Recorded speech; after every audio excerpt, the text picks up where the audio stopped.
एक दिन बादशाह अकबर ने ऐलान किया कि जो भी मेरे सवालों का सही जवाब देगा उसे भारी इनाम दिया जाएगा।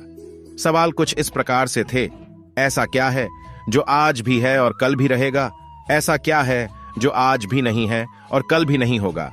ऐसा क्या है जो आज तो है लेकिन कल नहीं होगा? इन तीनों सवालों के उदाहरण भी देने थे। किसी को भी चतुराई भरे इन तीनों सवालों का जवाब नहीं सूझ रहा था। तभी बीरबल बोला, हुजूर, आपके सवालों का जवाब मैं दे सकता हूं, लेकिन इसके लिए आपको मेरे साथ शहर का दौरा करना होगा। तभी आपके सवाल सही ढंग से हल हो पाएंगे। अकबर और बीरबल ने वेश बदला और सूफियों का बाना पहनकर निकल पड़े। कुछ ही देर बाद वे बाजार में खड़े थे। फिर दोनों एक दुकान में घुस गए।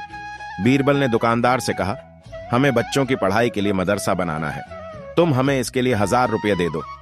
जब दुकानदार ने अपने मुनीम से कहा कि इन्हें 1000 रुपये दे दो, तो बीरबल बोला, जब मैं तुमसे रुपये ले रहा हूंगा तो तुम्हारे सिर पर जूता मारूंगा। हर एक रुपये के पीछे एक जूता पड़ेगा। बोलो, तैयार हो? ये सुनते ही दुकानदार के नौकर का पारा चढ़ गया और वह बीरबल से 2-2 हाथ करने आगे बढ़ाया। लेकिन दुकानदार ने नौकर को शांत करते हुए कहा, मैं तैयार हूं, लेकिन मेरी एक शर्त है। मुझे विश्वास दिलाना होगा कि मेरा पैसा इसी नेक काम पर खर्च होगा। ऐसा कहते हुए दुकानदार ने सिर झुका दिया और बीरबल से बोला कि जूता मारना शुरू करें। तब बीरबल व अकबर बिना कुछ कहे सुने दुकान से बाहर निकल आए। दोनों चुपचाप चले जा रहे थे कि तभी बीरबल ने मौन तोड़ा। बंदा परवर, दुकान में जो कुछ हुआ उसका मतलब है कि दुकानदार के पास आज पैसा है और उस पैसे को नेक कामों में लगाने की नीयत भी, जो उसे आने वाले कल भविष्य में नाम देगी। इसका एक मतलब यह भी है कि अपने नेक कामों से वह जन्नत में अपनी जगह पक्की कर लेगा। आप इसे यूं भी कह सकते हैं कि जो कुछ उसके पास आज है कल भी उसके साथ होगा। यह आपके पहले सवाल का जवाब है। फिर वे चलते हुए एक भिखारी के पास पहुंचे। उन्होंने देखा कि एक आदमी उसे कुछ खाने को दे रहा है और वह खाने का सामान उस भिखारी की जरूरत से कहीं ज्यादा है। तब बीरबल उस भिखारी से बोला, हम भूखे हैं, कुछ हमें भी दे दो खाने को। यह सुनकर भिखारी बरस पड़ा, भागो यहां से, जाने कहां से आ जाते हैं मांगने। तब बीरबल बादशाह से बोला, यह रहा हुजूर आपके दूसरे सवाल का जवाब।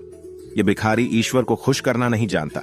इसका मतलब यह है कि जो कुछ इसके पास आज है वो कल नहीं होगा। दोनों फिर आगे बढ़ गए। उन्होंने देखा कि एक तपस्वी पेड़ के नीचे तपस्या कर रहा है। बीरबल ने पास जाकर उसके सामने कुछ पैसे रखे। तब वह तपस्वी बोला, इसे हटाओ यहां से, मेरे लिए यह बेईमानी से पाया गया पैसा है, ऐसा पैसा मुझे नहीं चाहिए। अब बीरबल बोला, हुजूर, इसका मतलब यह हुआ कि अभी तो नहीं है लेकिन बाद में हो सकता है। आज यह तपस्वी सभी सुखों को नकार रहा है, लेकिन कल यही सब सुख इसके पास होंगे। और हुजूर, चौथी मिसाल आप खुद हैं। पिछले जन्म में आपने शुभ कर्म किए थे, जो यह जीवन आप शानो शौकत के साथ बिता रहे हैं। किसी चीज की कोई कमी नहीं। यदि आपने इसी तरह ईमानदारी और न्यायप्रियता से राज करना जारी रखा तो कोई कारण नहीं कि यह सब कुछ कल भी आपके पास न हो। लेकिन यह न भूलें कि यदि आप राह भटक गए तो कुछ साथ नहीं रहेगा। अपने सवालों के बुद्धिमत्ता पूर्ण चतुराई भरे जवाब सुनकर बादशाह अकबर बेहद खुश हुए। एक दिन एक कवि किसी धनी आदमी से मिलने गया और उसे कई सुंदर कविताएं इस उम्मीद के साथ सुनाई कि शायद वह धनवान खुश होकर कुछ इनाम जरूर देगा। लेकिन वह धनवान भी महाकंजूस था।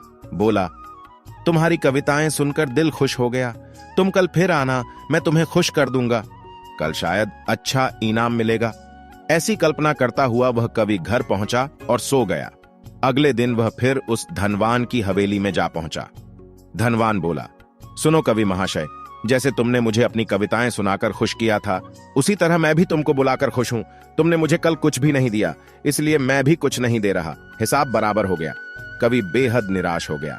उसने अपनी आप बीती एक मित्र को कह सुनाई और उस मित्र ने बीरबल को बता दिया। सुनकर बीरबल बोला, अब जैसा मैं कहता हूं वैसा करो। तुम उस धनवान से मित्रता करके उसे खाने पर अपने घर बुलाओ। हां, अपने कवि मित्र को भी बुलाना मत भूलना। मैं तो खैर वहां मौजूद रहूंगा ही। कुछ दिनों बाद बीरबल की योजनानुसार कवि के मित्र के घर दोपहर को भोज का कार्यक्रम तय हो गया। नियत समय पर वह धनवान भी आ पहुंचा।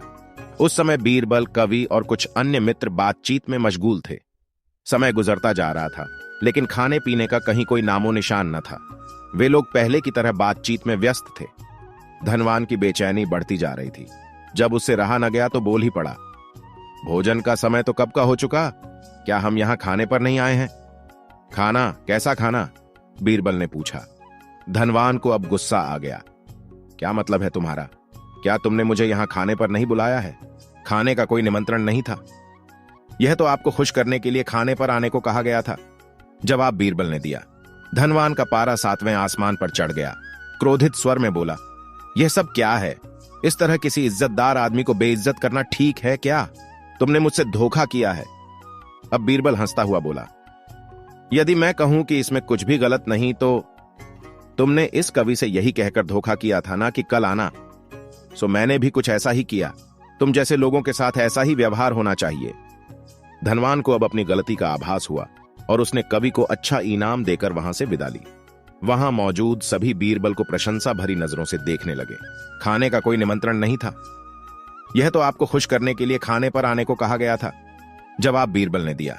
धनवान का पारा 7वें आसमान पर चढ़ गया।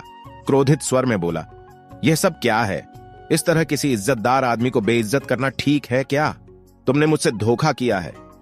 अब बीरबल हंसता हुआ बोला, यदि मैं कहूं कि इसमें कुछ भी गलत नहीं तो तुमने इस कवि से यही कहकर धोखा किया था ना कि कल आना, सो मैंने भी कुछ ऐसा ही किया। तुम जैसे लोगों के साथ ऐसा ही व्यवहार होना चाहिए। धनवान को अब अपनी गलती का आभास हुआ और उसने कवि को अच्छा इनाम देकर वहां से विदा ली। वहां मौजूद सभी बीरबल को प्रशंसा भरी नजरों से देखने लगे। एक बार अकबर बीरबल हमेशा की तरह टहलने जा रहे थे। रास्ते में एक तुलसी का पौधा दिखा तो मंत्री बीरबल ने झुककर प्रणाम किया। अकबर ने पूछा, कौन है ये? बीरबल, ये मेरी माता हैं। अकबर ने तुलसी के झाड़ को उखाड़कर फेंक दिया और बोला, कितनी माता हैं तुम लोगों की? बीरबल को उसका जवाब देने की एक तरकीब सूझी। आगे एक बिच्छू पत्ती खुजली वाला झाड़ मिला। बीरबल ने उसे दंडवत प्रणाम कर कहा, जय हो बाप मेरे। अकबर को गुस्सा आया और दोनों हाथों से झाड़ को उखाड़ने लगा। इतने में अकबर को भयंकर खुजली होने लगी तो अकबर बोला, बीरबल ये क्या हो गया? बीरबल ने कहा, आपने मेरी मां को मारा इसलिए ये गुस्सा हो गए। अकबर जहां भी हाथ लगाता खुजली होने लगती तथा बोला कि बीरबल जल्दी ही कोई उपाय बताओ। बीरबल बोला, उपाय तो है लेकिन वो भी हमारी मां है तथा उससे ही विनती करनी पड़ेगी। अकबर बोला, जल्दी करो। आगे गाय खड़ी थी। बीरबल ने कहा, गाय से विनती करो कि हे माता दवाई दो। गाय ने गोबर कर दिया और अकबर के शरीर पर उसका लेप करने से फौरन खुजली से राहत मिल गई। अकबर बोला, बीरबल, अब क्या हम राजमहल में ऐसे ही जाएंगे? बीरबल ने कहा, नहीं बादशाह, हमारी एक और मां है। सामने ही गंगा बह रही थी। आप बोलिए हर हर गंगे, जय गंगा मियां की, और कूद जाइए।